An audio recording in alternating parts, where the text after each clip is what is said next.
Bem, tem pessoas que não me conhecem, então eu tenho basicamente algumas áreas na filosofia que eu trabalho sempre, e uma delas, a que sempre trabalhei desde que cheguei ao Brasil, é os gregos, os antigos gregos. Cada disciplina tem a sua ementa. A metafísica 1 é o conceito de ser para os antigos.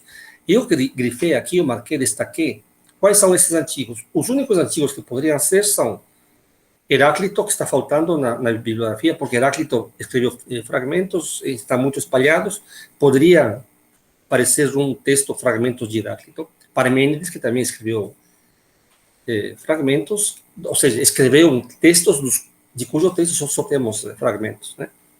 E, obviamente, Platão e, obviamente, Aristóteles escreveu o que nós chamamos, o que veio a ser conhecido como a metafísica, cujo título, aliás, ele não deu, né? Como vocês já deviam estar sabendo. Por uma questão, assim, teórica, da minha parte, por uma questão teórica, eu não me parece correto começar de qualquer lugar, né? Quando estamos estudando a filosofia, por uma questão teórica filosófica que é a seguinte: os grandes pensadores, as grandes pensadoras, não caíram do céu, não vieram de outro planeta. Estas grandes mentes, filósofas e filósofos, tiveram sua formação, tiveram sua influência, tiveram seus mestres, estudaram com alguém e tiveram seus problemas, esses e não outros.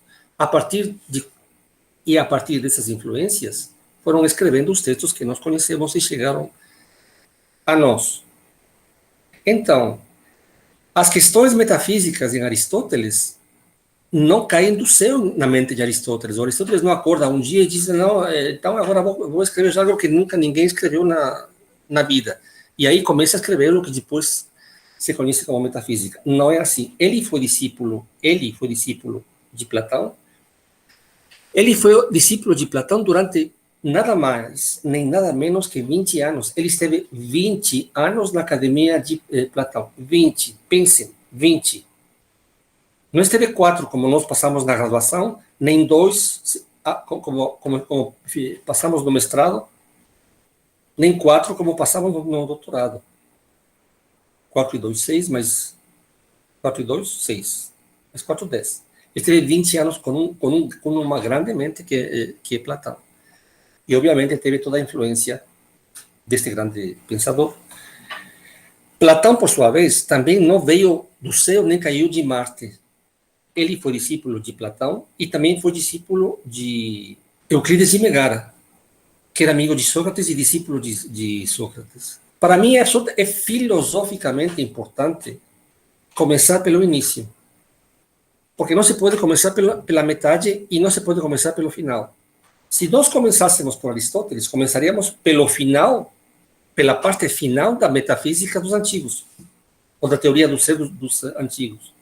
Porque Aristóteles é posterior a Platão, inclusive seu discípulo, que é discípulo de Sócrates e também de Euclides de Megara, e que foi influenciado via Sócrates por Parmênides. Então, o próprio Platão, num sentido, teoricamente, era seguidor, então, discípulo de Parmênides. Então, não podemos estudar Aristóteles sem conhecer qual é o problema ou a visão platônica, e pior ainda, sem conhecer as origens do pensamento que trata o ser, que são Parmênides e Heráclito. Professor? Sim. A gente vai começar desde o começo da metafísica? A metafísica do Aristóteles? Isso. Não, a gente vai começar desde o começo a questão metafísica. Ah, tá. E a questão metafísica começa com Heráclito e Parmênides. Bem, então, a partir da pergunta da Ádila, eu vou começar desde o início. Ou seja, se eu tivesse começado a disciplina, seria desde o início. E o início é o início do problema do ser.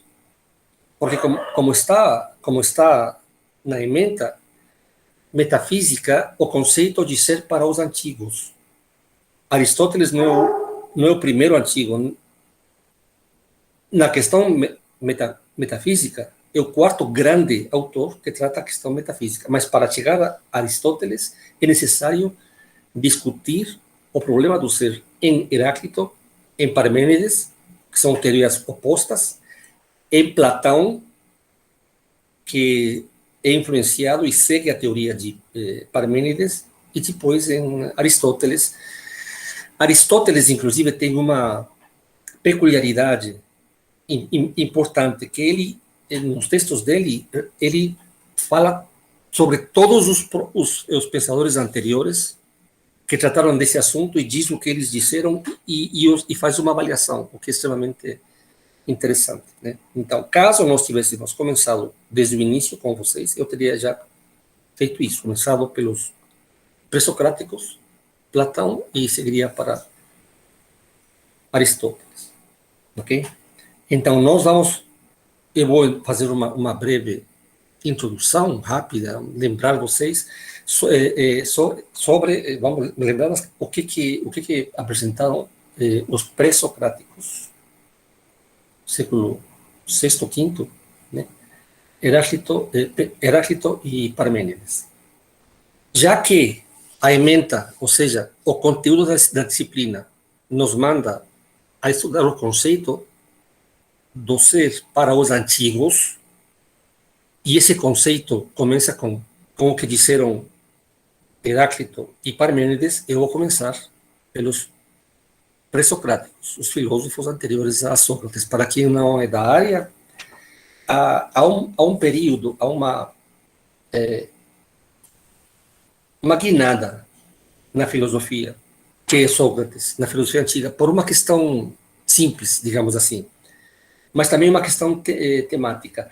Os pensadores anteriores a Sócrates, Tales, Anaximandro, Anaxímenes, século VI, quase VII, escreveram, só que as obras deles não se conservaram, e só se conservam pequenos fragmentos ou citações das obras que pessoas da época conheciam. E isso ocorre desde Tales até Demócrito e Leucipo. Tales, Anaximandro, Anaxímenes, na ordem em que eles viveram, né? Tales, seu discípulo Anaximandro, seu discípulo Anaxímenes, Xenófanes, que foi mestre de Heráclito, depois Parmênides, Zenão, Melisso, discípulos de Parmênides, Empédocles, Anaxágoras, e depois os Filolau, e que nós, por ele, temos conhecemos o Demócrito e Leucipo. À medida que nós chegamos perto de Sócrates, temos mais fragmentos. E no caso de Heráclito já temos bastantes, e no caso de Parmênides temos o seu poema, né, que é base para o que nós vamos discutir hoje. Sócrates é a transição. Sócrates não publicou nada, por uma questão pessoal. Ele não escreveu nada, não publicou nada. Seu discípulo, Platão, porque ele foi mestre de Platão, e o discípulo do discípulo, que foi Aristóteles, já começaram a escrever obras das quais temos praticamente as que chegaram até nós, os textos na sua íntegra, além de que haveria, no caso de Aristóteles, obras ou do próprio Platão, que não chegaram até nós. Okay? Então, Sócrates é o divisor de águas entre os anteriores a ele, por isso pré-socráticos, e os socráticos, que são Platão e Aristóteles. Então, vamos começar pela leitura dos fragmentos e das ideias que podemos encontrar em Heráclito e em Parmênides, que são os pensadores antigos, anteriores a Platão e a Aristóteles, que introduziram o problema do ser.